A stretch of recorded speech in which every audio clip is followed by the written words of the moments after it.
and every guest that you ever needed. Sports cards after hours keep the hobby heated. Updates, hobby talk like you never seen it. Sports cards live and none could ever beat it. Sports cards is a lifestyle. Sports cards and we live now. Welcome to another episode of Sports Cards Live with your host, Jeremy Lee. Boom, boom. All right, we are back live after hours. Jeremy Lee, Joe Poirot with his Sports Cards Live hat. Lean in, show everybody that beautiful hat. That is so cool. I have none left, unfortunately. I have none left. Collector's item. There you go. There you go. So, Mark Santucci's already here. First one in. What's going on, Mark? Good to see you again. So, just finished the episode with Matt Burrows. I got to say, I had a heck of a time. A heck of a great time with Matt. We had a really fun episode. I kind of looked at the clock. We were about an hour and 2 minutes in. I was like, whoa, like we're already an hour in. We haven't even started the show. Always a good sign, right? That's a good sign. That is a good sign for sure. For sure. Did you catch, I saw you at the end in the chat. Did you catch some of it? I did. I mean, Matt's super inspiring. His passion and focus is really noteworthy, admirable. And it always kind of, anytime you come into contact with someone whose collecting interests are so refined and laser sharp, it always, at least for me, I'm a little more eclectic, and it always makes me go, oh, wow, maybe I should be more narrow or more zeroed in. So that was one of the things that I took away, along with just the overall inspiration for collecting and appreciation of cards. I think you make a point that I'm really proud of, I must say, is that, and I'm not the only one doing, there's a lot of people doing content right now, a lot of people bringing on guests and doing interviews. And I think the biggest benefit to the audience in watching that is just to become aware of how somebody else approaches it. And you might find inspiration or guidance or motivation, that you never thought of yourself. And by watching other people, like it might have an influence on the way you go about collecting, because they shed light on something that you never thought of before. And that just came into my mind as you mentioned that. I feel like you might have benefited that way. Totally. I mean, yeah, I started reflecting back on my early collecting and what I focused on, and how I kind of danced around to different, player collecting, team collecting, set collecting. And, but I don't know I've ever been so consolidated as Matt. I mean, you mentioned the A-Rod and then moving into the Flurry. And it's just clear, like those cards aren't going anywhere. That's right. It's very clear. Don't even try to ask me for them. Pretty much they are locked away. And that's something I've seen commentary on Instagram lately about how the hobby needs more people who are just holding on to their cards. And I think, that commentary is, more or less really directed towards those big cards that we see selling on PWCC and Golden and maybe Probstein on eBay. And even now we've got Slab Sharks on eBay, the Canadian company. We're seeing like the Michael Jordan PSA 10 as an example, right? Like I think I just put out, or did I put, I have a reel ready to go, basically saying that, with a card like that, no, I think I did put that out there. In any event, with a card like that, there's a pent up demand when one hasn't surfaced in a long time.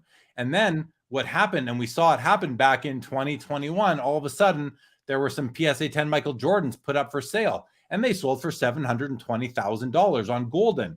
And what does that do? That's the start. Like, it's like it climbs, and then it's got to fall from there, which we've learned now. And it falls because people holding these cards that bought them for $15,000 5 years ago says, oh, my cards were $720 now. I'm going to pay off my house. And so they list it, but they're not the only ones that they're thinking that. So 4 or 5 come up in the next month. You see it sell from $720 to $650 to $6 to $550 to $5, all the way down to where it's at now in that $150 to $180 range. Even though last night, or on Thursday night, super high end copy sold for like $240 on PWCC Premier. So, but the point of all that is that if people hold their cards, they're not going to see them sell for less money. And I'm not saying that Matt Burrows and his Flurry cards would experience that, because we're not talking about, a Michael Jordan rookie card. But I think that there's still that impact still exists, or that phenomenon still somewhat exists, because if other people want Marc-Andre Fleury cards, we know that Kendall Mullen and Matt Burrows have most of the good ones locked up. Well, it's gonna, you're not gonna be able to buy them for pennies on the dollar, because those two guys are trying to buy them, as are whoever else. So, sorry, bit of a kind of going off on the thought pattern here, but it does tie into what I wanted to do with you tonight on After Hours, was talk about some of these reels that I've put out lately, which are really just clips from past episodes. They're just really short clips from past episodes of Sports Cards Live. Anything you'd like to say based on all that? Yeah, well, I watched the reel that I think you were mentioning, the sort of ways in which auction houses are kind of left to navigate, 1, 2, 3, maybe arriving on their shores. And I think you're right. It's like when people notice the sales, but then there's a little bit of a potential saturation point, at which point, maybe the prices start to come down. And, that is an interesting conundrum. I know that, auction houses will reach out to clients and sort of check in with them and say, hey, we got a second, or, negotiate with, the first person and sort of talk through, like, how important is it now? How important is it just to make the sale? And so communication, I think that's one of the things about the technology and the various platforms that we have now to share information, is that it's putting, for the most part, everybody in touch with the same information. And so it's not surprising that people have similar impulses when they receive the same information, but then, reality unfolds, and, sales do what they do, auctions do what they do. But you consolidated those points really well on that short reel. So I like that forum too, just dropping knowledge. Yeah, you talk about those short reels. I don't make them myself. First, truth be told, I do not edit those myself. I have somebody that does that, and thank you and kudos to them. They do a great job. I don't even pick them. I don't even know what they're going to pick out from the show and send me. But then I get a few here and there, and the ones I like, I actually put out on Instagram. And so it's funny because, when I started this show, I was kind of known for this long form content, like 2-hour long episodes. And now I'm doing 15 to 30 second, maybe sometimes 60-second reel. So I'm the extreme long form and the extreme short form with very little in between. But hopefully hopefully people like it, and they're getting a lot of engagement, lots of views. So I'll keep on doing them as long as that's happening. So yeah. What else is going on, Matt? You know what? I was I know that you are going to the Mint Collective at the end of the month, and we were gonna, during this episode, and I'm gonna spring something on you right now that you don't even know I'm gonna ask you, but we were gonna talk about preparing for the Mint Collective and how to prepare for a card show. But I'm wondering, I'm gonna ask you in front of everybody. So I do Collectable Live on Sundays at 7 o'clock Eastern, so 4 o'clock your time. And my guest for Collectable Live tomorrow just had to cancel. And I thought maybe you could join me on an episode of Collectable Live tomorrow and talk about that tomorrow instead of tonight. If you're available, 4 o'clock Pacific, because I know you're in California, are you available to be my guest on Collectable Live tomorrow, which will then focus on the Mint Collective and, you looking forward to it and preparing for a card show? I think would be very informative to the Collectable and IMG and Peyton Manning's company, who all put on the Mint Collective. I'm asking in front of 31 people, are you available to join me tomorrow on Collectable Live? Yeah, happy to jump in. That sounds like a great show, and will help me start to focus my thoughts on how to approach the Mint. So yeah, let's do it. Okay, great. It was Lauren Powers was supposed to be my guest, but she's had literally a family emergency come up. So she's going to come on next week instead, which leaves me guestless for tomorrow. So I'm no longer guestless for tomorrow. So I think we'll have a great show on that. So we're not going to talk about that tonight. Let's say hello to the chat right now. We already said hello to Mark Santucci, Chris C. Hello to you, Jake Dahl, still here. Good to see you. Matt says barely needed any notes. Well, that's right. We barely did need any. And Jeff McMahon is here again, along with 30 or so other people. So welcome everybody to After Hours. We don't really have a script for this show tonight.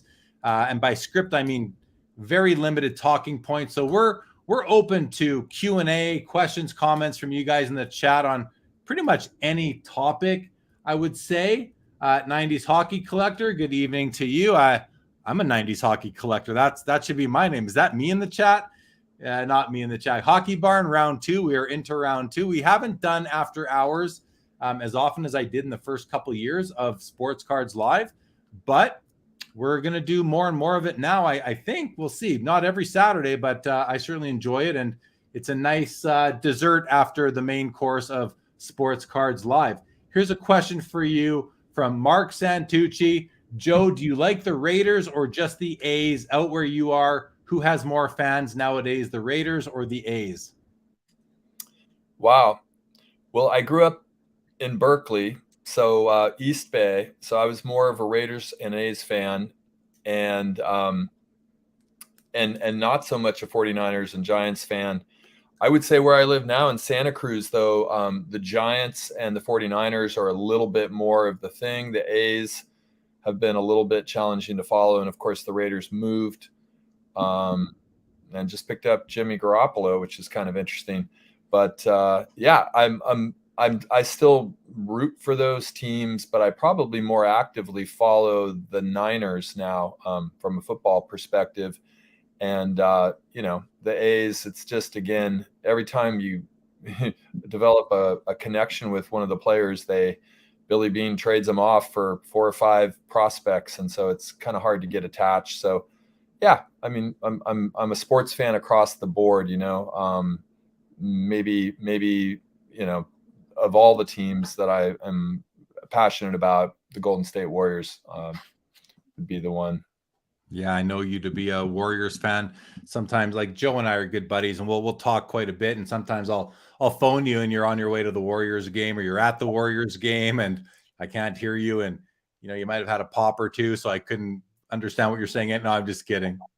So let's do this. I've got okay. Before we do what I was about to say, Vintage Card Collector at my local show today, packed house and tons of kids. The hobby is alive and well. That's a great comment to hear and to know. I mean, we're always thinking about the future of the hobby as modern day current collectors. So to get a report like that, Vintage, where is your local show if you're willing to share? I'm just curious. And while we're waiting for him to let us know, I want to get your thoughts. I'm just gonna hold my phone in front of the camera here, and hopefully I think you guys will be able to hear this. Or I could try to share it from my other screen, but I don't know if that's going to work. Let me see here. I don't think it's going to work. I don't want to overwhelm although my internet fixer was out here yesterday, and I think my internet is completely, hopefully better, but I don't think I can do that from the laptop. So I'm going to ask you this for a second. I'm going to put these are my reels on Instagram. Whoop. Right. So I'm going to put it in front. I'm going to turn the volume up, and I'm just going to ask you if you can hear it.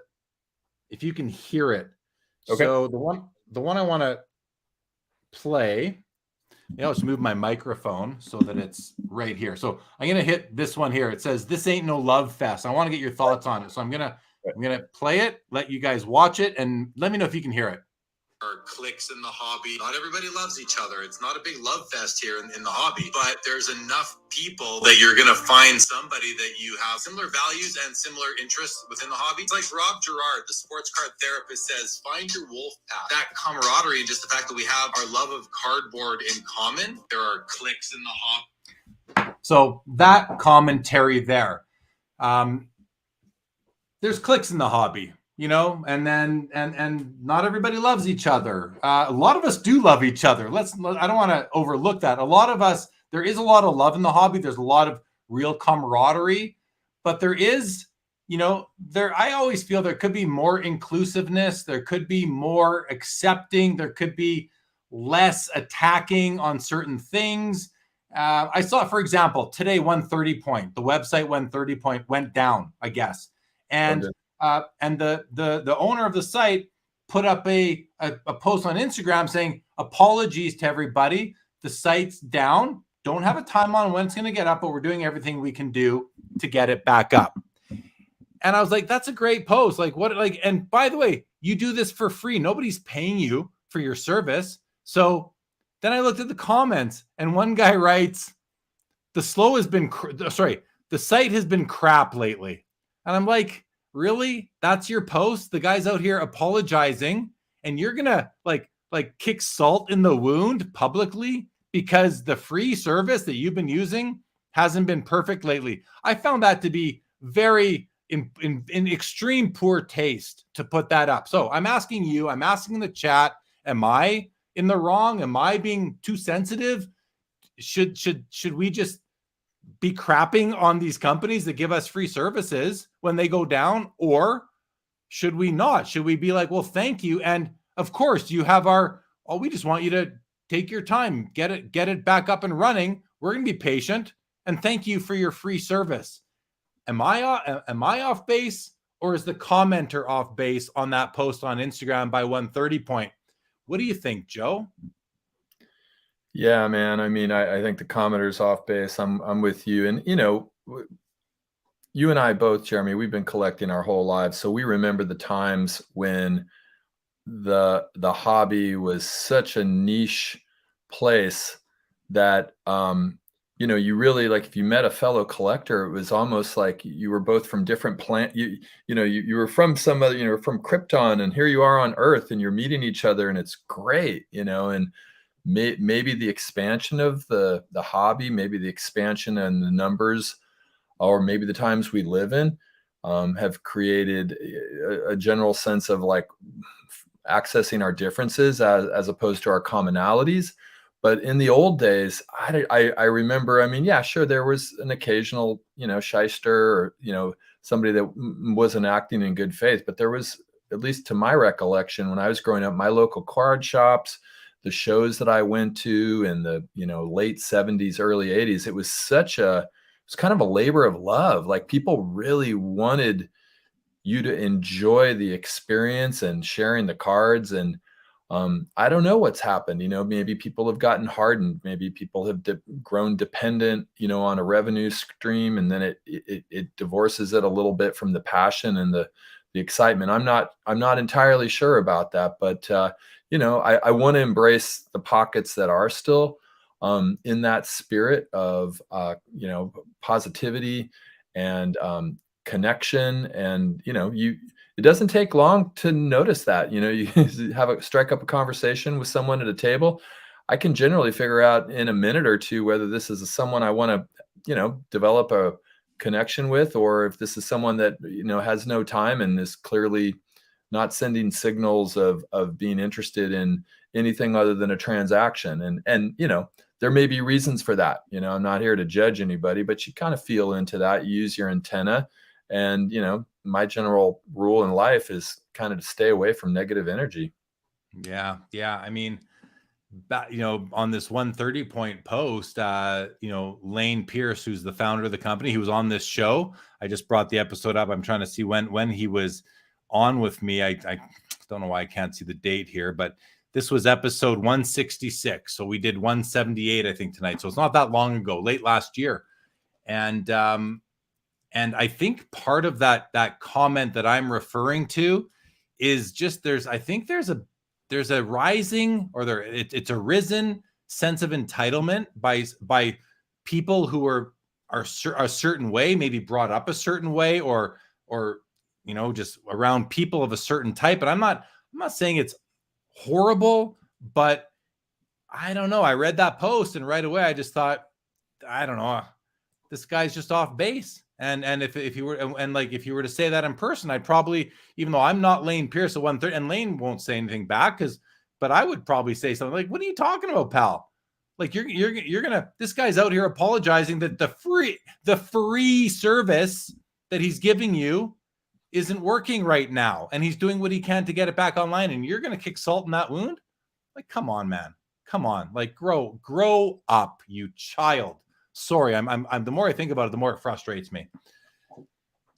All right, well, let's with that, there's some comments that have come in, so let's go to the essential credentials. That is Matt, our guest on the earlier show. Joe, do you collect Steph or Clay? If so, what's it like to collect such a popular player in the craziest market of the 4 major sports?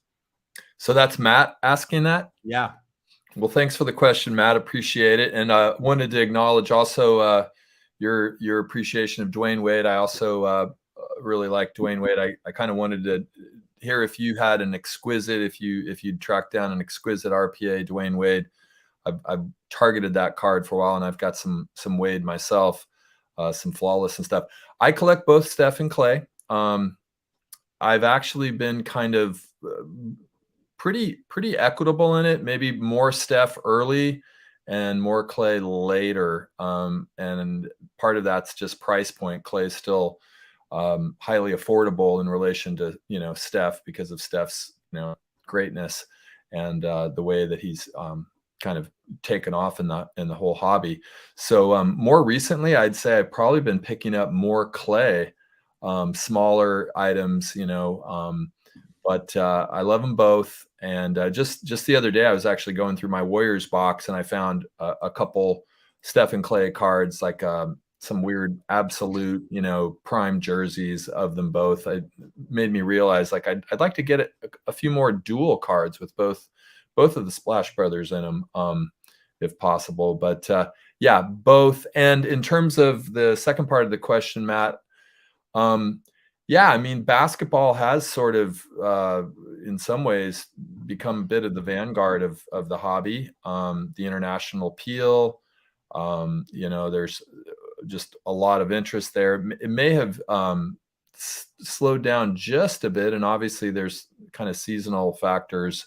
I think right now everybody's focused on baseball. At least it seems like everybody's talking about Topps and those releases. But yeah, it's funny because back in the early or late 90s, early 2000s, it was just so clear to me that basketball had a lot of room to grow, but I didn't do quite as much to take advantage of that situation. But I mean, in my mind, I was just thinking, how can basketball be lagging far behind? But here we are at a point where I would agree with you. I think basketball is kind of in the vanguard of at least the ultra modern card collecting world.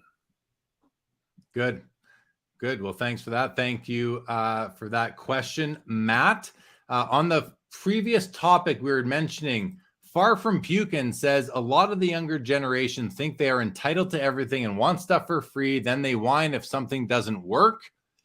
Yeah, I've seen some of that. Saw some of that today. That's what I'm talking about. Larry Morris says the messed up world. People don't appreciate things at times. Yeah, that makes a lot of sense to me. We're definitely seeing that. Rage says, I'm here, fellas. Positive energy only, period, is the move. Unless bad energy comes my way, then kaboom. No pun intended. Lights out. LOL. This is what the hobby is all about. Great people. Love that. The cards first that have great passion on good conversation. Thanks, Jeremy, for all you do. And cheers, Joe. Thank you, Rage. Thank you very much, Rage, for that. Giamaz says, are you both still collecting vintage non-sports cards? So that tells me, number one, that first, I think, am I pronouncing it right, Giamaz?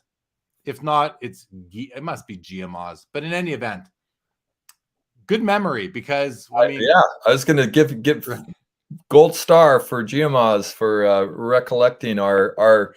I don't know what to say if it's a foray or not, because I'm not quite sure. Jeremy, how about you? Are you still collecting vintage non-sports cards? I mean, like, yeah, I'm still collecting them, but I haven't bought a card for a while. It's been months since I've added a card to that particular PC within my collection, but I cherish them. I still enjoy them. I look at them. But I haven't added anything for quite some time. But I'm on the lookout. I'm on the lookout to add more. There's a couple specific cards I'm looking for, and I'm just waiting for the right copy to come my way. And then there's a couple of like, historical figures and musicians that I'm looking for cards of, but I'm not finding them yet. And I actually bid on a Jimi Hendrix card probably 6 weeks ago, 4 to 6 weeks ago, but I didn't win it. I was one of the underbidders. So the answer is yes. But I haven't picked up anything for, I don't know, probably 5-6 months, I would say. Yeah, but fun question. Thank you very much for that one. Goes on to let us know, yes, you are. What is your favorite in your collection? To both. Okay, so Giamaz is right. Favorite in our collection. Joe, I'm gonna have to go look at mine, which I can do on my phone, which is right here. Joe, can you go first while I go look and pick out what one of my favorites is? Yeah, so I mean, I keep my big bangers in the safety deposit box, and actually, because I'm trying to get some bring a little something to the men, I went by the safety deposit box, and I heard the question about the Ruths, the Gaudi Ruths, and I have the yellow and the red there in the safety deposit box. And so I would say, they're just ones, really nice presenting 1s and 1.5s. But those two, Ruth, and then I've got the, the 48 Bowman, 49 Bowman, 48 Bowman Satchel Paige, and Jack. But this isn't non-sport. He's asking non-sport. Oh, in the non-sport genre. Ooh, okay. You think for a sec. I found a couple. I mean, I've got this folder of mine has 84 cards in it. So I'm going to show two of my favorites just right now. We have a 1958 Dutch. This is a hand-cut card of James Dean. I mean, come on. Look at that. Look at that thing. Like, how cool. He's got a cigarette hanging out of his mouth. Like, yeah. So that one, my James Dean, and then this Maryland, I think, is just a beautiful card. Also a 58 Dutch hand cut. I just think it's like gorgeous. I love it. I love that.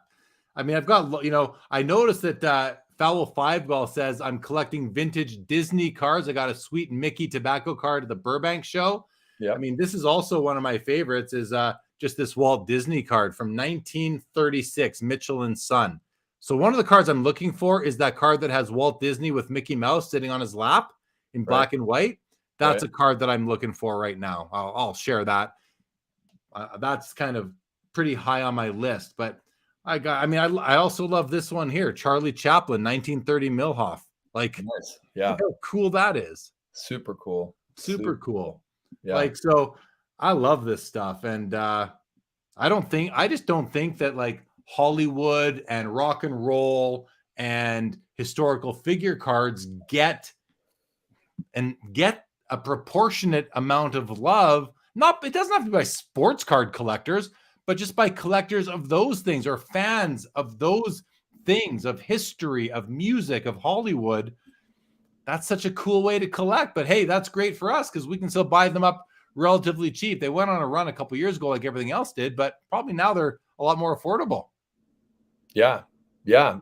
No, and for me, it'd probably be, John Lennon, Bob Dylan, Jimi Hendrix, and Stevie Wonder. Those would be in Madonna. I've got a cool Madonna card and also a Marilyn Monroe. Yeah, those just, I guess, a little more music centric than the actors, but there's my Madonna. Yeah. Yeah. I mean, I think Madonna is one of those figures who, because she's still actually out there, we may not have fully recognized her contributions. And I'm no audiophile, but that's good. That's good. Yeah. The upside down left-handed guitar player, Mr. Jimi Hendrix. Yeah. Yeah. So yeah, I think, I don't know if they have they ticked down a little bit, because I mean, at the time that I was picking some up, I was just really impressed at the value you could get for, PSA cased, late 60s, early 70s. Sam Sarlocker? Samler Soccer, Samler Saker. It means Saker. I think it just means collectible or something like that in Swedish. Yep. So anywho, yeah, they're fun. And, I think over time, we were on Clubhouse today, and Marino, David Marino, we were talking a little bit about, whether the boom has happened yet. Kind of gets to like, what inning are we in again? That question that everybody was bandying about. And he was sort of proposing the idea that, because I was like, didn't the boom happen in 2020? He's like, no, that was the bubble. The real boom is forthcoming, because as the amplification of fanatics being able to reach so many people, he was feeling pretty confident that in the next year or two, there's going to be a more broadly, of course, the economy is the economy, but a more kind of broadly disseminated value proposition for the people to move into this space. And so that was intriguing to me. There's different levers happening right now with fanatics moving in, but the economy, experiencing what it's experiencing, and trying to kind of calibrate that to know where we are. I mean, that's a lot of, I think, on a lot of collectors' minds right now. And the give and take of, as a collector, how much do you want the cards to come down so you can afford ones that you've been looking at? And then how much do you want the cards to stay stable or maybe tick back up? Because, and for some of us, those represent investments or things that, at different moments we may, not Matt, but other people may want to, gently titrate out of them just a little bit to either do things in their life or move into other assets that might also be collectibles as well. I mean, I think this fanatics looming over us right now, and where we are here in 2023, is something that everybody's kind of thinking about. I think they talk about 10xing the hobby at the Tops conference a couple of weeks ago. I think a lot of people are banking on them blowing up the hobby. And there's some people that are skeptical and saying, well, I don't see it happening. But I just think back to 1990, 1991, everybody that I knew in my life, relatives, co-workers, schoolmates, their parents' friends, colleagues, schoolmates, like everybody collected cards. Made a lot of sense because everybody loved your local sports team. So why wouldn't you collect cards? So why couldn't we get back to a place like that? I'm not saying we are, we aren't. I don't know for sure, but I'm bullish. I'm bullish on the hobby. Not only am I bullish on values, which I am, but I'm like 25 years out bullish. I'm just bullish on the excitement we're going to have over the next several years as these things play out, and we all get to observe from our own specific way of being a hobby participant. What do you think of that question? What inning are we in? Do you sort of like, you have a response? Yeah. I mean, I remember talking about this over 2 years ago now. It's this, yeah. And the best response I ever heard to that was, guys, it's not a baseball game, because if there's innings, it implies that there's an end to it, that the ninth inning's the end. There's no end to this. The end to this is the asteroid hitting our planet, right? Like there's no, or a pandemic that just wipes everybody out. There's no end to the hobby. As long as there's sports, there's cards. As long as there's humans, there's collectors. They're going to always find each other. So but in the spirit of the question, what do I think of that? I don't know, because I can't see the future, Yeah. But I've been doing this for 40 plus years. So are we really in the second inning? No, we're not. We're probably more like in the fourth or the fifth. Because really there's only, an inning lasts a certain amount of time. So 40 more years from now, we're in the ninth inning is how I'm looking at it, or at least my ninth inning of my hobby experience. So, but again, back to the spirit of the question, not making it about my timeline. I just don't know, Joe. What do you think? Yeah. What does the chat think? I don't know what inning we're in. Hey, yeah, Larry Morris right here. Everyone's in their own inning. That's exactly right. Exactly. Everyone's in their own inning. Rage says it's an infinite ping pong game. That makes sense too. Nick Martelli says, my issue with Fanatics is across their product lines they provide. Now there's plenty of poor quality control. The nice thing is that they acquired Tops, which is not Fanatics. It's just not. It's an acquisition. Now they're going to have their impact on it. Will they focus on quality control? I mean, if they don't, this discussion recently came up somewhere too. Like, poor quality control in modern day cards is somewhat of a good thing from a value perspective. Right. And if you think about back in the 70s and 80s, you could get an off center. You could get your card totally miscut with part of the next card. You weren't phoning up Tops or O-Pee-Chee and complaining and expecting them to send you a good copy. No, you took it and checked it off your checklist, and that was the end of it. So we're very spoiled right now and entitled a bit. But I think with the money we're paying, we have a bit more kind of reason and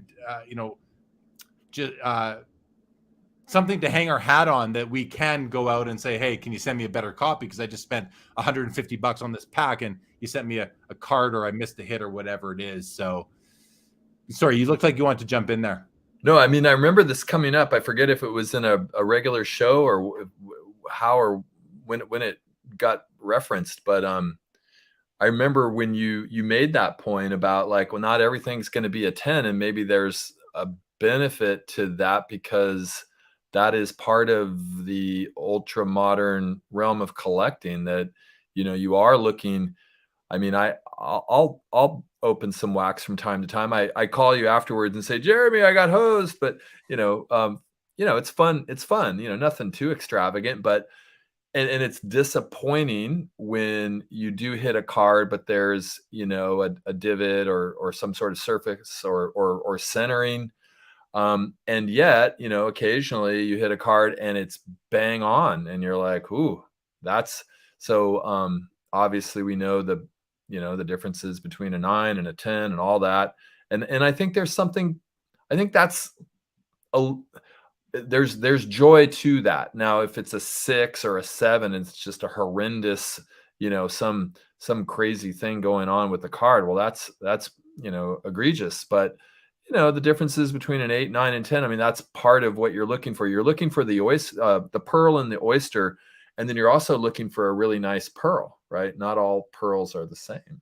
So. Yeah, well, yeah, that's really well said. Not all pearls are the same. Like I like to say, not all 10s are the same. Not all 9s are the same.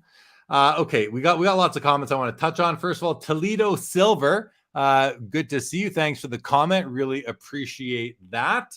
Larry says, how long have you been living in Cali, Joe? And do you have memories of the World Series earthquake at Candlestick? My whole life, I've been living in Cali. I mean, except when I went to grad school in Montana, and I did a year out on the East Coast, sort of in undergrad. But yeah, I do have a memory. It's funny. I was actually traveling that day because I was a younger person at that time, and I was going down to. I lived in the East Bay, Oakland, and was going down to see my dad in San Diego at the time. And the earthquake hit 5:07, I think it was, and we were just about to leave for the airport, and my mom. After, we were somewhat used to earthquakes growing up in Northern California. Wasn't the first one we felt, but that was particularly a big one. And so she's like, well, we're still going to the airport. Of course, the airport's still, and we were driving through, we were going the back way to the Oakland airport, and everybody was out of the buildings, and we could smell gas, and people looked really scared. And I was like, Mom, I don't know. I mean, do you think the planes? And we got to the Oakland airport, and they were like, nope, no flights leaving today. So went home, and or actually we didn't even go home. We went to some friends' houses in the Oakland Hills, and the power was out, so I didn't get to see. I guess the World Series was canceled that day. But yeah, have a pretty vivid memory of that particular day, and did a lot of devastation. A lot of people had some trauma from that, emotionally speaking. It was a significant enough earthquake where I remember some of my friends, especially East Coast transplants, decided to head back. They was like, I'm not going to be around here for another earthquake. No doubt. Jay Giuliano says, fun conversation. Is Jimi Hendrix vintage for non-sports? in other ways, is vintage sports different in terms of time period considers than vintage non-sports? Well, Jay, in my opinion, it's the same. To me, vintage, there's a range when vintage ends for me. I mean, I've said it's 89 is the end of vintage, but I'm willing to bend a bit and come back a bit earlier. So for certain things, but to me, when I think of vintage non-sport, I'm thinking about really cards up until really about the 70s, 80s non-sport. And by non-sport, I'm talking about like Hollywood music historical figure cards. I'm not talking about Marvel or Garbage Pail Kids or those sorts of things. So the Hendrix card I showed you, I think is from the late 60s. So to me, that's vintage. Like that, what Joe is showing to me is not vintage non-sport. I don't That's consider what I was going to ask you. that's So like this pro set era. That's 91. junk wax era. Okay. But it's not. I mean, that's cool. That's really that's Tom Petty. Someone just mentioned Tom Petty in the chat here. Well, I think I'm going to get to that one. Mark says, Joe, do you have any AC/DC with Bon Scott, Kiss, Judas Priest? I don't think you do you? I don't. I've looked for some Angus Young cards, in the shorts, Aussie, but no, I don't have any. Thank you, Giamaz, for complimenting my cards. Chad Shipper in the house. Good to see you, Chad. As always, I'm sure we'll see you soon at an upcoming show. I'm calling you Karen. Says, the interest, passion for non-sports icons tends to be slightly less intensive than for sports, although the converse can sometimes apply in other genres, such as Type 1 photos. So, yeah, that's really interesting and slightly less intensive, or even like more than slightly. I don't know many people collecting them. Now, they do sell like these cards that I have competition when I'm buying these cards, and I have over the past I don't know when I started, probably in 2019 buying these cards, so the last 3-4 years. But I get what you're saying, and I don't see this comment in particular, the interest, passion. I'm only seeing it from a few people that also collect sports cards, but I don't travel in circles with people who only collect those, so I don't know what they're all about. I haven't entered that community yet. I don't even know if there is one. Now I want to find out. So maybe I will. And Joe, I'll let you know, because I know you have a similar interest, and I'm sure I'll talk about it here for anybody else who has an interest. We can come back to that. But thank you for the comment, Karen Crilly. Okay. Rage says Hendrix is the goat on guitar. Him, Slash, and Stevie Ray Vaughan, and that's coming from a hip-hop head. Yeah, I hear you on. I mean, you can't forget about Yngwie Malmsteen, though, right? Who'd have thought that Jeremy Lee would mention Yngwie Malmsteen? But here you're hearing it from me. There's another all-time great on guitar. Beavis Cards says, cool thing about non-sports is discovering all the oddball sets I never knew existed. Just found out about a late 70s Tom Petty that is now on my list. And you just showed a Tom Petty card, Joe. What a coincidence that is. And yeah, that is one of the cool. And hey, guys, but you know what, guys? I'm finding that in sports cards too. I'm still discovering cards I never knew existed in sports cards. 40 plus years being a crazy card guy, and I'm still finding out I'm still finding some new cards. Do you have any so the two goats, I guess you could say, that I don't have represented in my collection that I want represented are Muhammad Ali and Pele. Do you have either one of those represented in your collection? I do. Not Pele, but I have Muhammad Ali. I picked up this kind of oddball card. And the reason, as you're looking for it, the reason I mention it is because they kind of, in my mind at least, travel in somewhat, they're not musicians, obviously, but they do emerge in those, as Beavis Cards is saying, these oddball sets, right? Like some of these Pelés and some of these Muhammad Alis, like they're not sets that I'm familiar with. So in my mind, even though they're athletes, they kind of have some sort of cross-pollination with the musician cards. Yeah. So the way I organize my collection, I've got my basketball cards in a folder of images, my baseball, my football, hockey's split up into many different folders. And then I've got non-sport and miscellaneous, and then I've got miscellaneous sports. So that is that includes this card here. It's a 1960, and I mean, I'm Beavis. Like, have you heard of this? Because I'd never seen. I've seen one since I bought this, and I bought this last year at the local show. This is a 1966 DC Thompson Hornet. That's the name of the brand. It's called the Gallery of Sport. I get it's hand cut, Cassius clay. It's a VG3 by PSA, but I mean, I've looked at it. It looks really, really nice. It's a bit of an oversized card, as you can tell by the holder. But this is my one and only Muhammad Ali Cassius clay piece in my collection, and it's really cool. Like, I think it's just a great image of him. Like, you see exactly what he looks like. You got it's going to sound weird to say, you got a bit of the upper body in the so you can see just how thick the guy was as a boxer. And so yeah, that's my one Muhammad Ali card. Nice one. And I like that it's Cassius Clay, that's the name on it. Yeah.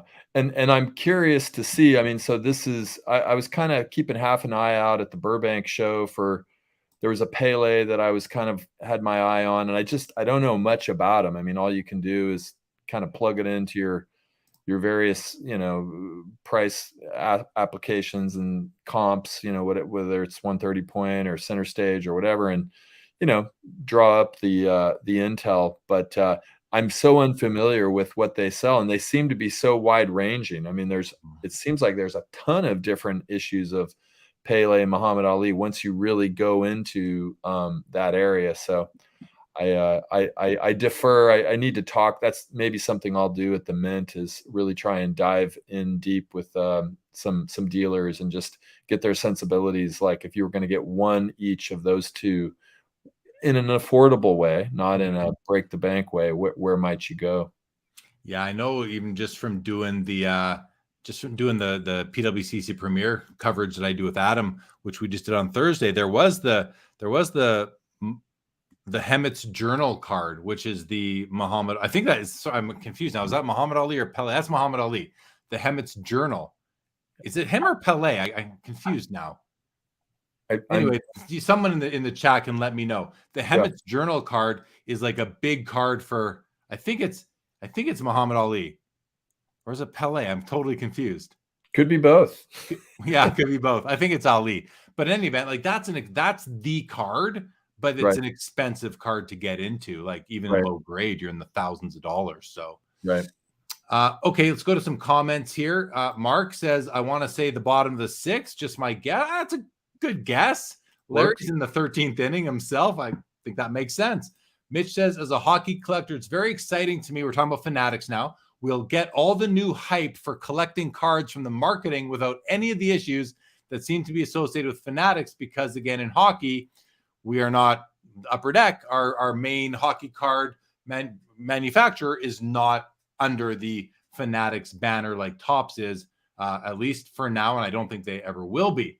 Yankees fan, great show, guys. Thank you, Yankees fan. I have been buying music cards the last few years. I love hearing that. I love it for the same reasons I've been collecting sports cards for decades. History, yes. Yeah.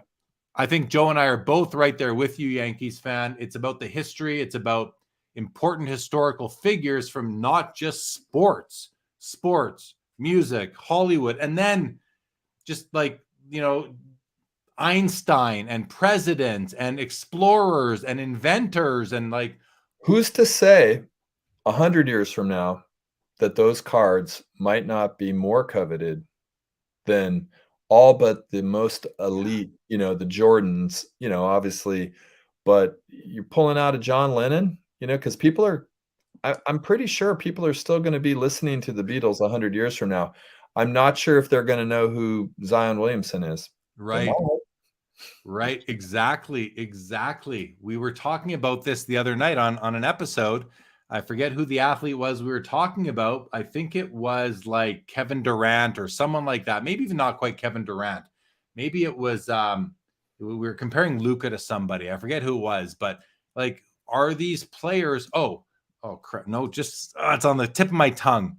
But the discussion was like 25, 50 years from now, who's going to be remembered, or are these? Is it going to be the top, like Michael Jordan for sure, right? Kobe Bryant, LeBron James, Magic Johnson, Larry Bird, Dr. J, probably Will Chamberlain, like, these Bill Russell. I'm just using basketball here. I think those guys are going to be remembered like forever. But almost everyone I didn't mention, there's more, of course.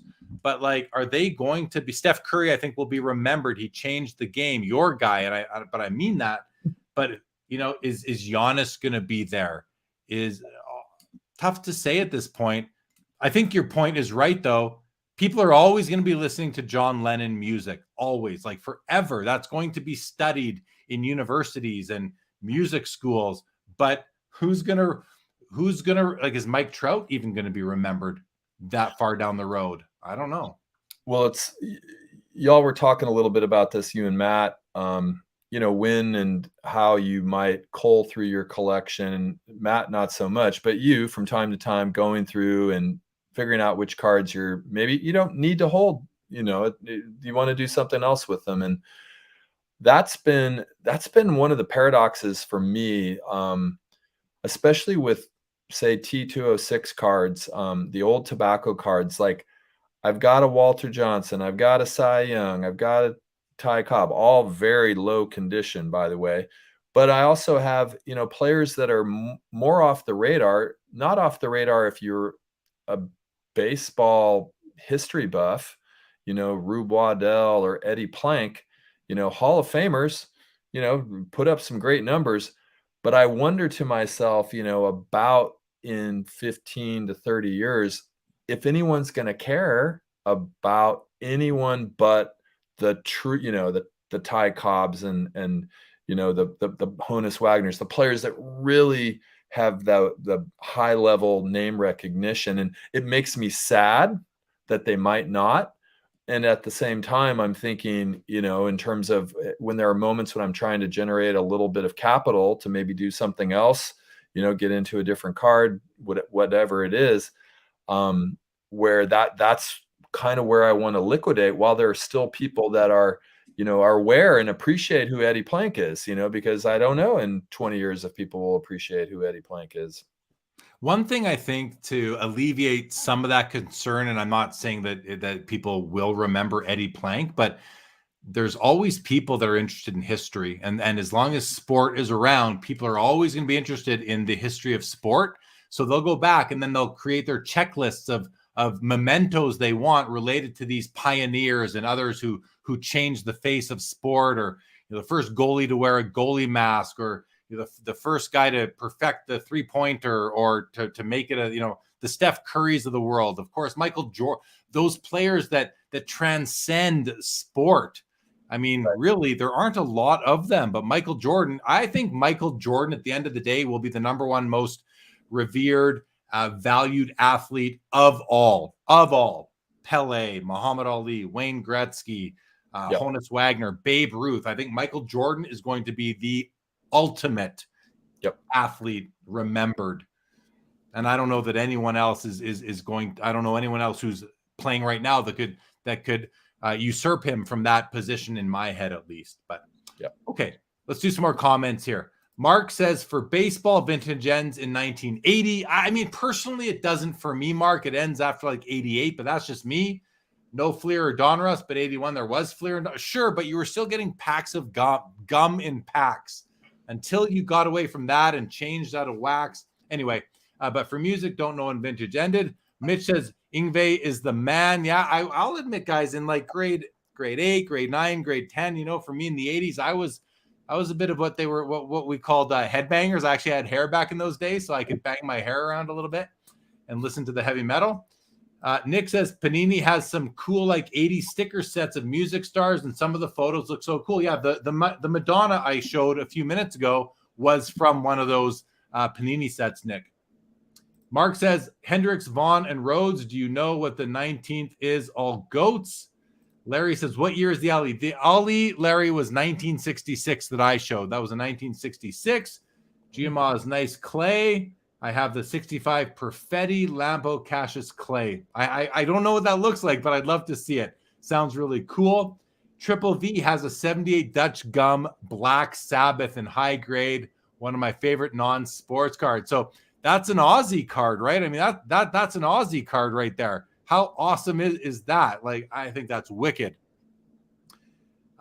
Karen says, because of soccer's global reach and Pele being the global icon of 60s and 70s, there are countless Pele issues from, say, many different European countries. Yeah, that's what you were saying before, Joe. This is in response.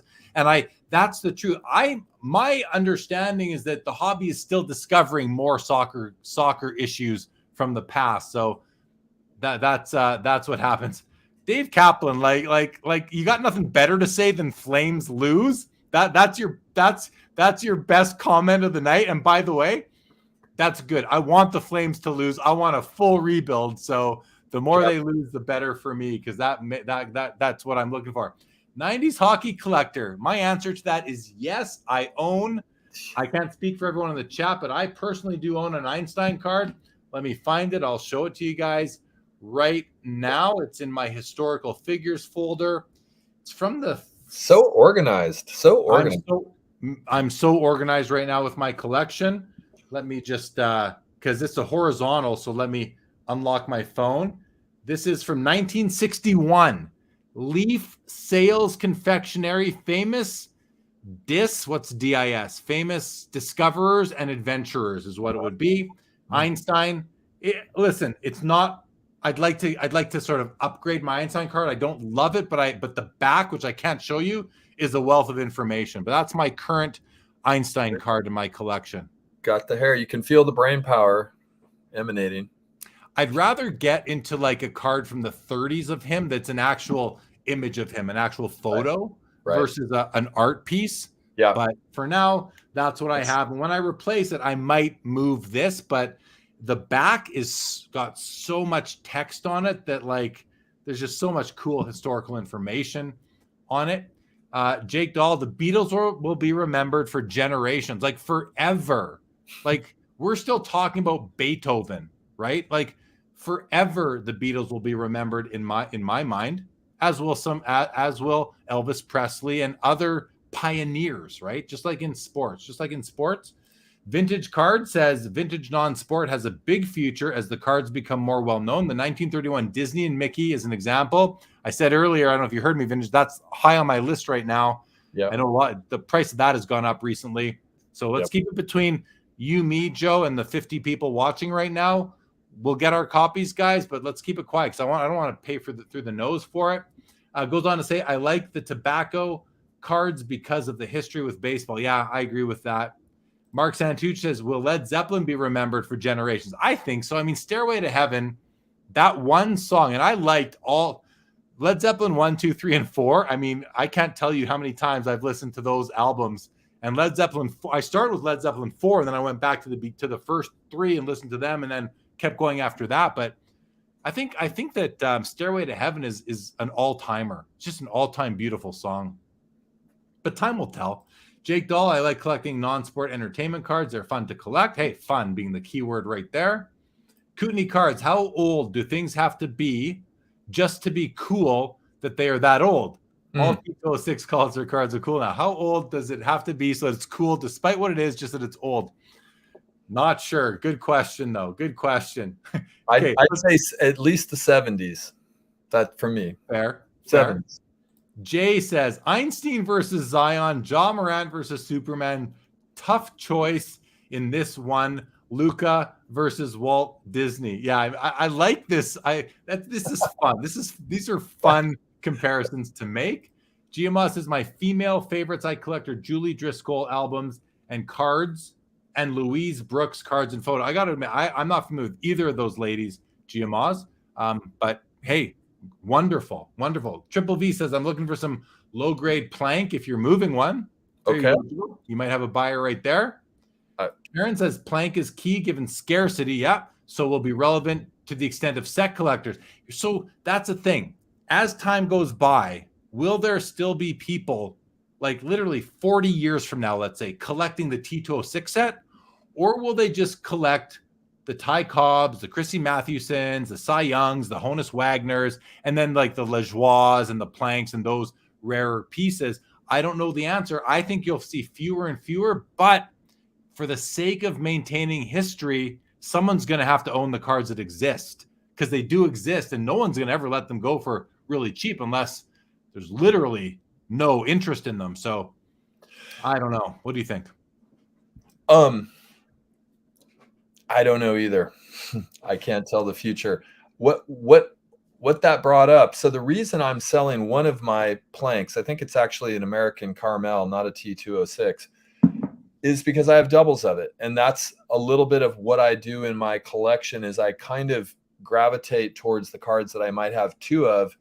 And I was going to ask you this, Jeremy. Do you like getting doubles of cards? And if so, what leads into that, or why don't you? I've noticed that I have a tendency to stack through the course of my collecting. There are times when maybe it's the same card comes up and it's a better copy or a better price, and I just think it's a really cool card, and I know that maybe eventually I'll sell one and keep the other. But do you do that doubles thing? I mean, I have doubles of some cards. For Gretzky rookie, I've got a handful. Bobby Orr rookie, I've got a handful. Those are investments. Those are not. I only need one for my collection. My extras, well, Gretzky maybe not. My Bobby Orr, like I don't need multiple copies of Bobby Orr. So I would say my doubles are investment holdings for me, Right. which I think have good value. But you know, for example, I have a 48 Leaf Jackie Robinson. Do I covet a second copy? No, I do not need a second copy. I used to have two Jean Beliveau rookies. I sold one, so I only needed one of them. Modern cards, you know, Dale Howardchuk limited logos from 2013 or 2012, the Cup. I've got like 13 of them. You know, kind of the hoarding gene kicks in. They're all a little bit different because they're patches. So they're all a bit different, even though they're the same card. They're just, they're serially numbered. And so, but generally, no, I'm not looking for doubles of cards. I'd rather take the money and buy a card I don't already have. Well, what I've observed also from your collecting is you're somewhat picky. I mean, you're not going to bring in a card that bothers you. You're not going to settle at this point on a card that maybe has a print dot near the face or something, anything. If there's any red flag, it's like, I'll just wait. That's, your discernment. I've learned from you because I've settled quite a bit, a lot of times just because, I don't have as much money, and it's like, I want to get in the card. I mean, you and Adam were sort of talking about that the other night. And, I think that's a really interesting question of like getting into a card that you really like, where the price point for a better copy is going to maybe be cost prohibitive versus like, if I can't get a copy that I'm really going to cherish, I'd rather not have the card at all. That's where I'm at. I will be patient. It's cost me a lot of money. My Willie Mays, I waited 14, 15 years to find the right copy. And I paid double what I could have paid for a card that was 2 grade points higher in 2008. So it comes, there's the pros and the cons with waiting, but at the end of the day, you got to be happy with what you have. Right. And times they are a changing. So even though I spent more money, I think my money is well spent. And now I have this collectible that I love and I'm going to cherish for the next 25 years. And I mean, that's the whole point, right? If you're into the appreciation of the card, and of course it's an asset too, and probably other people will appreciate the aesthetics of, a really good 4. I think that's what your Maze was, right? A 4. That's going to translate down the road as well. But it's sort of like, why bother getting something that's got just something that's always going to, every time you look at it, it's like, oh, that's that great card, but oh, there's that scuff mark, or and certain things bother certain people and not others, right? Like, I don't mind in the least a little paper loss on the back. To me, that's a golden opportunity to get into something. But especially if it's in like a PSA 1 holder, right, or an SGC 1 holder, and you can get that, and the card presents well. It's like the thumbtack hole in a card. You give me one that presents like a 7 but has a thumbtack hole in it, it's priced like a 1 or an expensive one. Yep. Talk to me. That's what I want. Okay, let's keep on going here. Lots of comments that we want to get to. So the next one, Mark Santucci says, will Steve Carlton, Jim Palmer, and Raleigh Fingers be remembered for generations? No, they will not be, Mark. I'm pretty certain. Remembered by some people, but important in the hobby? No. And I say that like I know, but that's just my feeling. If anyone disputes that, please feel free. I'm not like going to come at you hard. I just as an A's fan, I'll say Raleigh might be, just for the mustache though. Decoy cards. Messi may be the only athlete that will challenge MJ. I don't think it's even close, because at the end of the day, the sports card, we're talking about the hobby, or we're talking about athletes in general. Two different things. But I just don't think so, because Jordan has that tie-in to the Jordan brand. And I don't know what Messi's endorsements are. I'm sure he's got humongous ones, but is his name on every kid's foot around the world. That's what separates Michael Jordan, is that Nike deal, I believe. Continuing on. Well, I'm just going to throw in, I wouldn't say it's not close, but I grant you Jordan's more, it's the cultural moment, as well as you're saying, the whole advent of the explosion of the Jordan brand. The other thing is Pelé. I mean, Pelé is like the soccer GOAT, and he doesn't eclipse Michael Jordan in just worldwide import. Well, maybe I can't say worldwide. I'm going to limit it to the hobby. In hobby importance, Messi will never touch Michael Jordan, and I don't think it'll be close. I just don't. Personally, I might be wrong, but I'm happy to be wrong on that. Nick wants to know if I started prepping for Expo. Yeah, I have started prepping for Expo. I'm excited for it, Nick. Look forward to seeing you there. 90 says, thanks for showing the Einstein, Jeremy. I was looking for one as a gift to my best man. He's a physics professor. Very cool. Very cool gift. Jay owns 12 Einstein cards. I collect inventors. I think that's so cool. Jeremy raised a great point. Look at the back of the cards. Yes, guys, the back of the cards on these historical cards are awesome. Most of them. Look at the back. Stories are fantastic if you turn over the card for some of them. Decoy, speaking to Kootenai, comment about things being old and cool. Maybe Upper Deck should release another champ set that includes more dinosaur bones. Speaking of dinosaur bones, I have one right here, guys. It's on my desk. Champs fall, the woolly mammoth femur. Decoy cards, were you expecting to have me show this today? I've had this for a long time. I think I picked it. It was in a collection I bought a couple years ago, Joe. My son, he just turned 4. He's all about dinosaurs. I'm going to make sure I don't sell this. I'm keeping this for my son as he goes he'll take it to show and tell at school. Like, that's how cool is that? I'm going to make Wait, what is it? Is it a piece of the dinosaur bone? What's going on there? It's a woolly mammoth femur. It's a piece of the femur bone from a woolly mammoth. Get out. Yeah. It came out of an Upper Deck product. Like, it's not super thick, but it's thick, and it's embedded in there from Upper Deck champs. Upper Deck puts out some cool stuff. International Natural, good to see you. Welcome. Says, I've got a set of Allen and Ginter, and the celebrities are all boxers, billiard players, etc. I think that's really cool. I've got some binders. You can sort of see them like right there, and those are all my cards that are not scanned, and there's a bunch of things in there, but I do have some pages in one of those binders of miscellaneous historical figure cards out of champs and Allen and Ginter boxes that I've base cards, but they're literally in there for educational, historical purposes for my kids and for me, just to go look at them and show them to my kids when they're older. So I think that's pretty cool. Jay, okay, you guys are talking about Einstein there. Toledo Silver says the search is a big part of the passion. Yep, no doubt about that at all. Giamma says the 1962 Mars Attack set is very colorful and becoming popular and quite, I mean, there's that Martian kidnaps the woman card. I forget the actual name of it, but that is the card that everybody wants. If you want to get a piece of that Mars Attack set, that's the key card. I've never owned one, but I've bid on them before, GMOs, and I think they're really, really cool. Do you know the card, Joe? It rings a definite bell, and I'm trying to kind of, I mean, it's probably connected with the whole phenomenon of, the Martians are here, the Martians are coming, but it's 1962, right? Yeah. Yeah. So I don't have that card, but I have I'm going to show you this card. This is pretty cool. I picked this up locally. I think I have a scan of it. I hope I do. Okay. I picked this up locally at a show from the artist who actually painted it. So I'm giving you a bit of a preview here. Okay, I'm going to find it here now. Where is it? Here we go. So this is GMOs will recognize it. That's kind of what it looks like. Mars Attacks the Revenge. This is the Revenge. Here the woman is punching out the Martian. So I bought this off an artist who was selling them at a local card show before the pandemic. Probably picked this up in 2019, early 2020. I think I don't know what I paid. It wasn't expensive, like under $50, but I thought it was cool.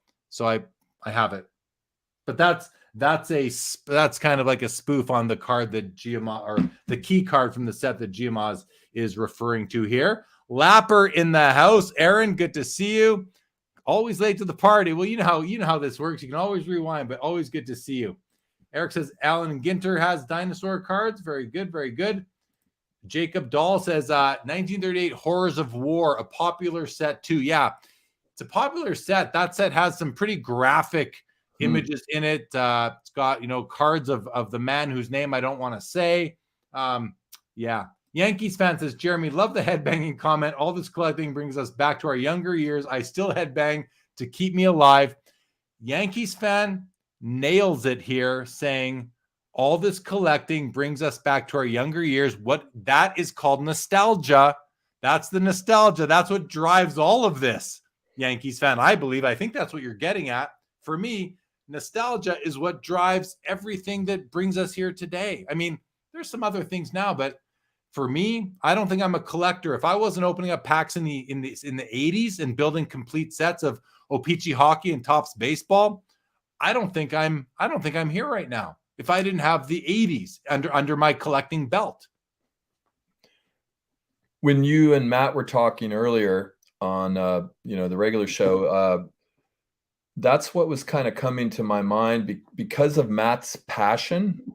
I was thinking, what are the cards that I'm most passionate about? And they're not necessarily, I mean, yes, I have, some Curry cards. I collected Hank Aaron when I was much younger.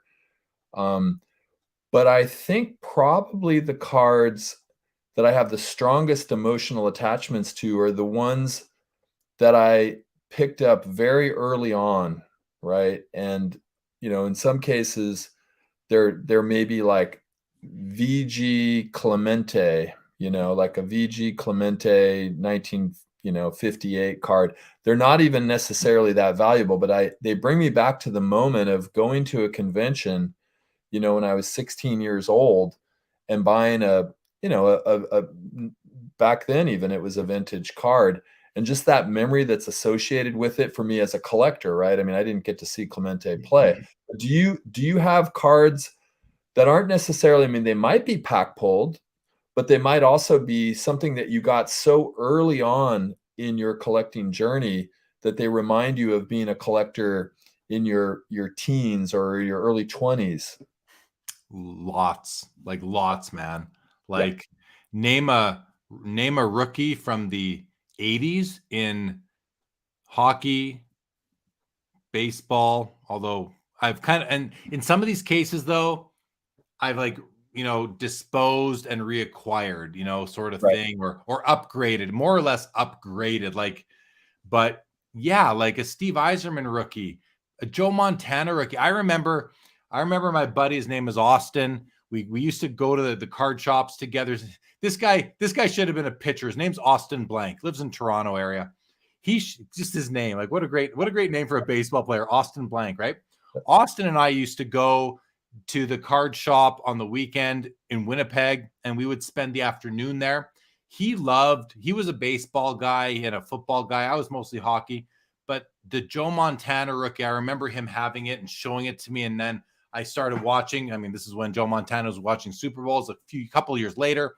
I remember watching and like a Joe Montana rookie. There's so much nostalgia for me in the Joe Montana rookie, the Ken Griffey Jr. 89 Upper Deck, a little bit later, but still tons of nostalgia. Yzerman, Mario Lemieux, Luc Robitaille, Patrick Waugh, Mark McGuire, Greg Maddux, Bo Jackson. I mean, I was Magic Johnson, Larry Bird card.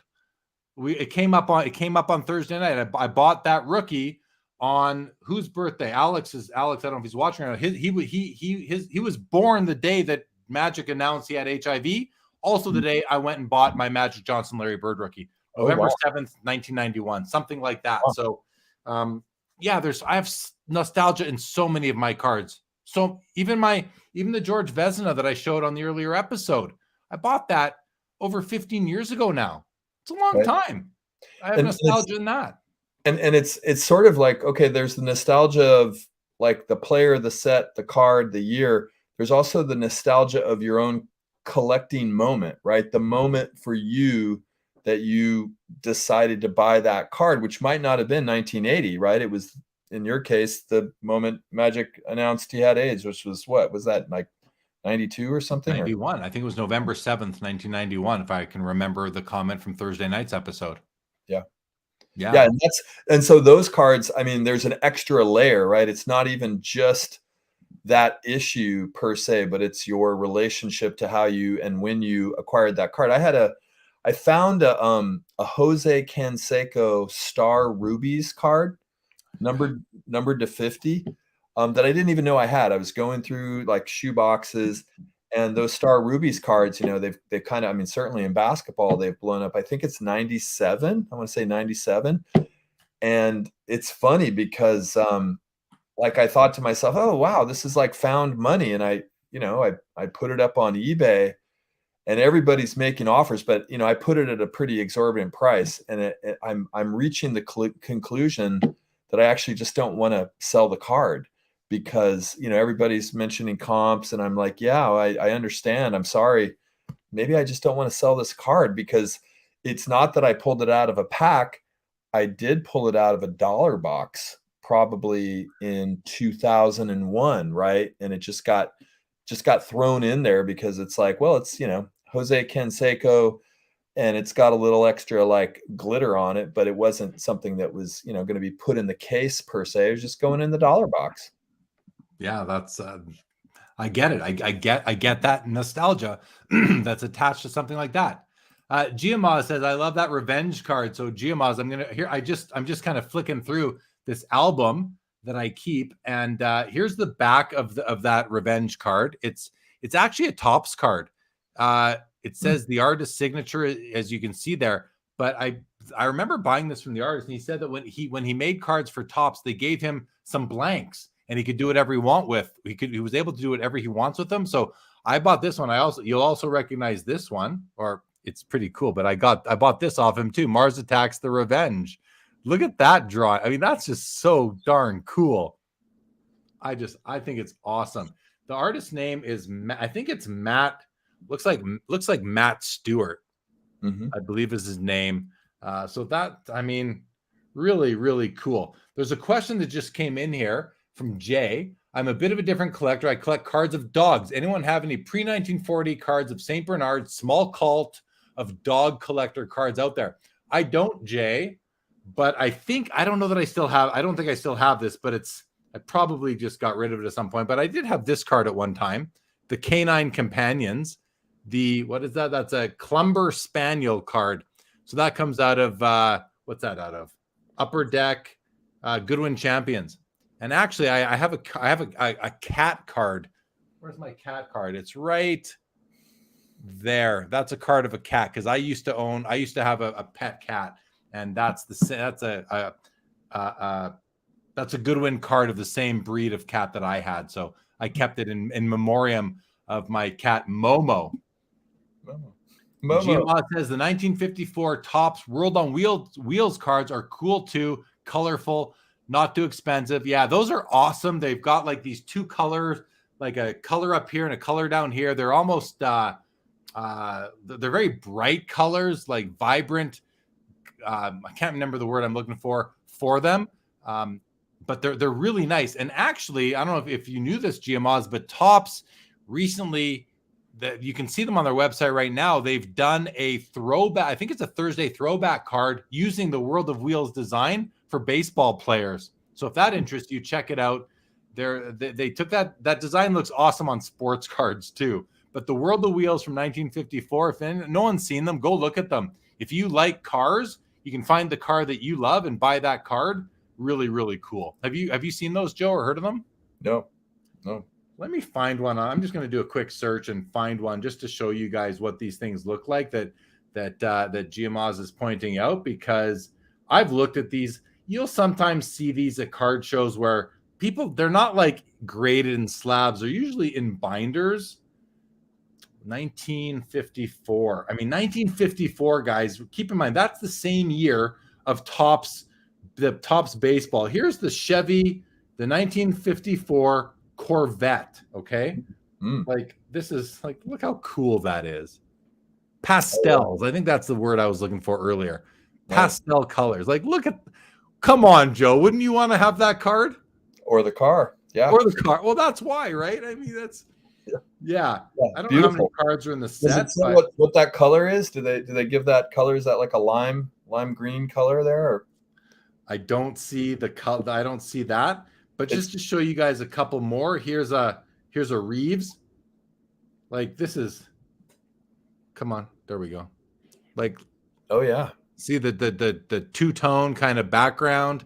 Yeah, really, really neat. There's just, that's the thing about what our hobby, guys. There's so many different things that you can collect. You got to focus somewhat. You know, we talked on the earlier show with Matt about being focused and setting goals, but there's something about buying what you like, what catches your eye. So here's my recommendation. If you want to do that and not get out of control, let's say you only collect Golden State Warriors, or you only collect Hank Aaron, whatever it might be. You only collect 90s inserts. You only collect hockey inserts from the 2010s Fleer products, but you want to dabble elsewhere. Create a PC for yourself, call it miscellaneous, and feel free to put whatever you want in there.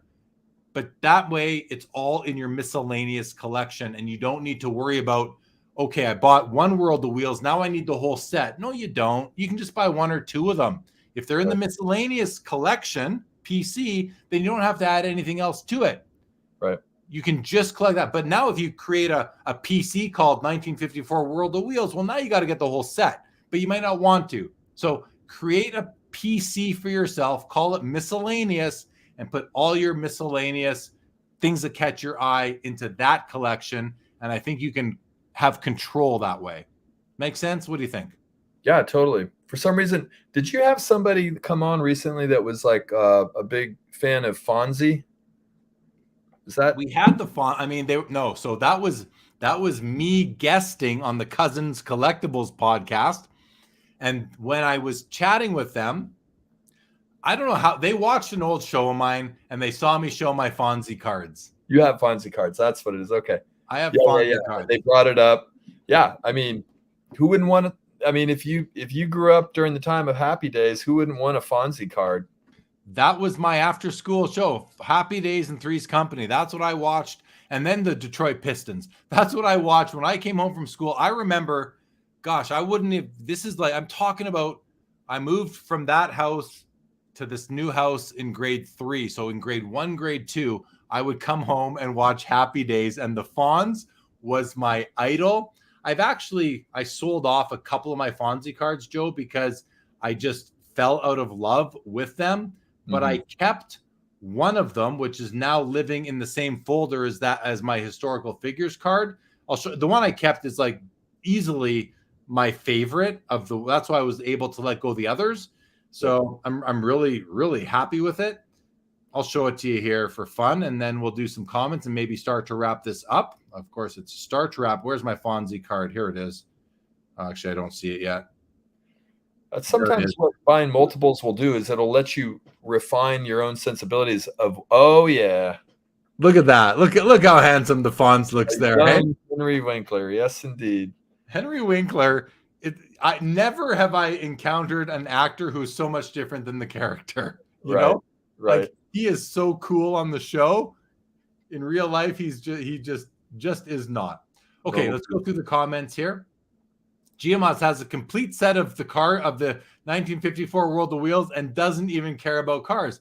But they're so visually appealing, Giamas, so I completely understand. Mark Santucci says, Joe, do you have any cards of classic TV shows like A-Team, Miami Vice, Charlie's Angels, All in the Family, Good Times? I don't, but I would like. And throwing in there, for some reason, talking about Happy Days reminded me of Welcome Back, Kotter. Maybe a little John Travolta would be cool to have. I love John Travolta. I have an autographed picture of him behind me over there. You guys can't see it. It's kind of behind my chair, but it's also behind that uncut sheet of cards that's framed. Yeah, so you can't Mr. see T. it, Remember Mr. T? That would be the A-Team. I have A-Team cards here because Eastridge Hobbies has packs of it. So I bought a few packs and I hit like the Mr. T card. It's just in a top loader, but I have a Mr. T card. You hit the Mr. T card? Yeah, I've got the Mr. T card. Yeah. Here, let me pull it out just to prove it. Just to prove it. I've got this box of cards here. It's kind of just a bunch of miscellaneous stuff. None of it is really scanned or anything, but where's my Mr. T card? I know it's in here. It's definitely in here. Oh, you know what? Did I move it into this pile here? Let's see if it's in this pile of cards right here. I don't think it is. Oh, wait. So here's a couple Michael Jacksons. Oh. In the Michael Jackson series. No, this is a funny card. This is, how many of you remember this? Sea Monkeys. Oh yeah. I had some Sea Monkeys. The comic books would advertise them. You'd send away for them, and then it was exactly. Yeah. This is an Allen and Ginter card. I have I kept this. I pulled this out of a box of Goodwin Champions. It's a Julius Caesar stamp card. Pretty cool. Pretty cool. But I'm looking for my Mr. T cards. They're not there, so they must be in this box here somewhere. Oh, they'll be over here. Yeah, here we go. Here we go.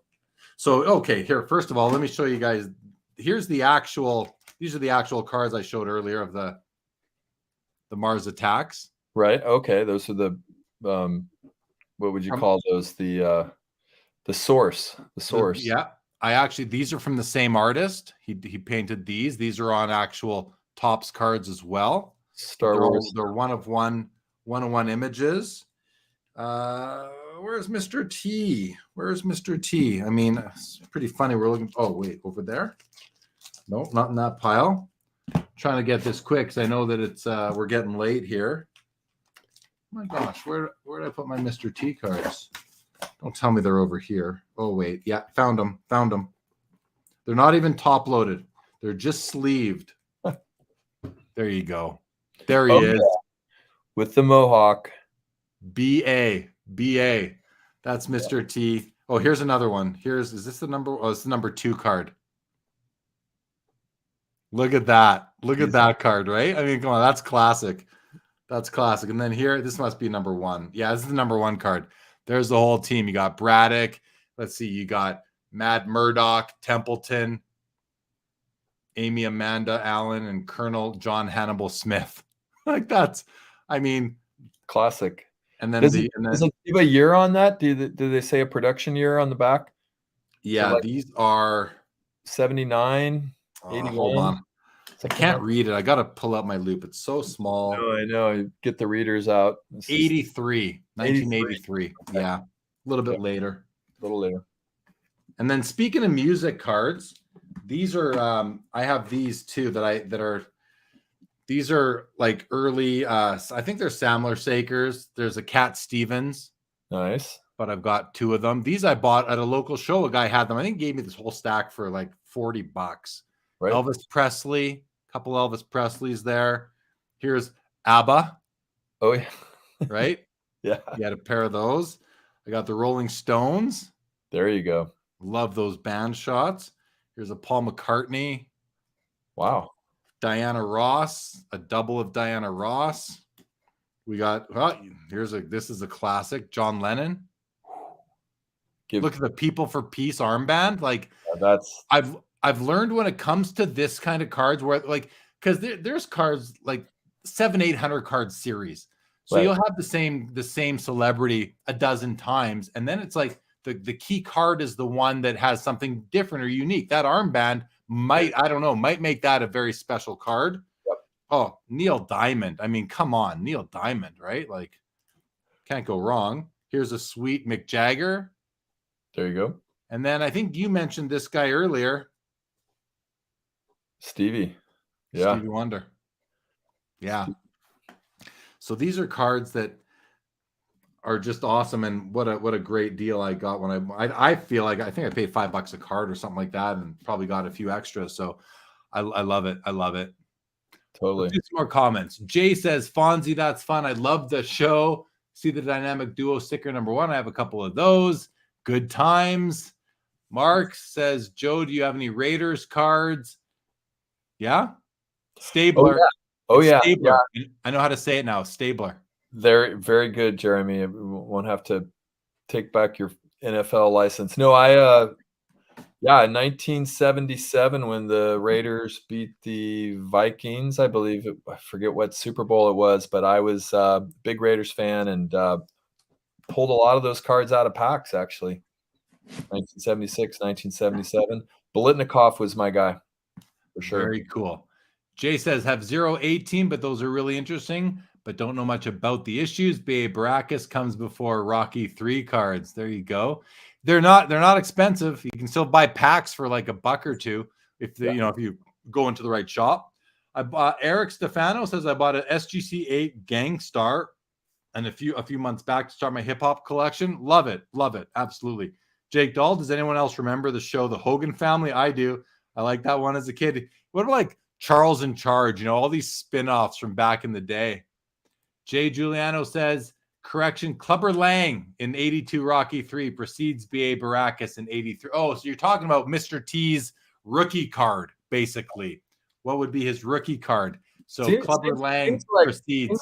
It seems like Mr. T should have a bigger stature in the hobby. I think so too. Maybe he will after tonight. You never know. Sudden spike. It's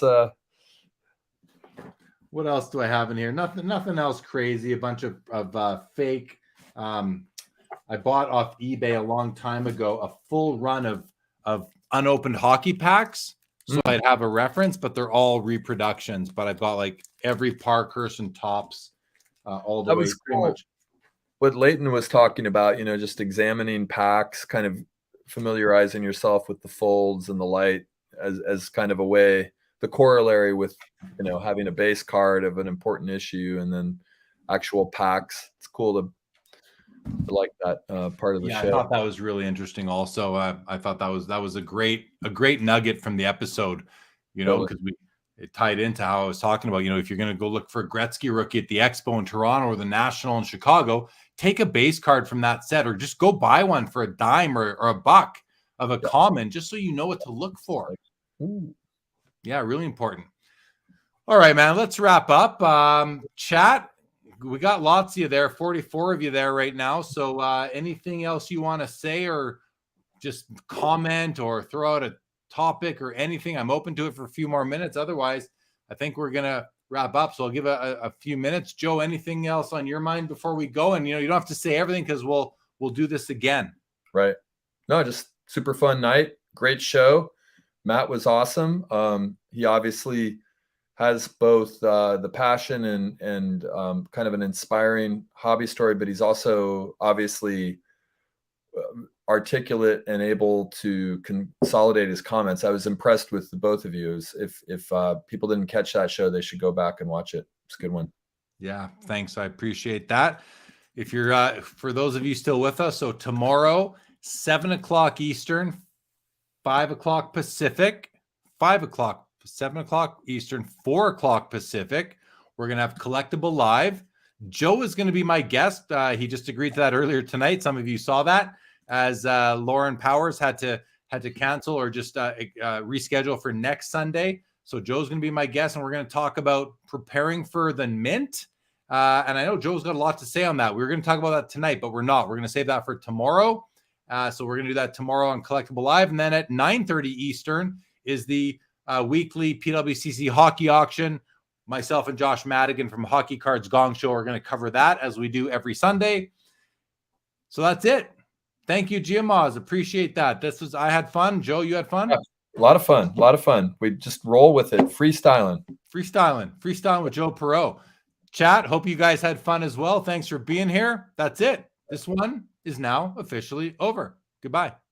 See you tomorrow. And if not, have a great week. Lapper, thank you very much. Thank you very, very much. Thank you, Mark, for the 5 out of 5 stars. I'm hitting end now, guys. End broadcast. This is over. Goodbye. Good night.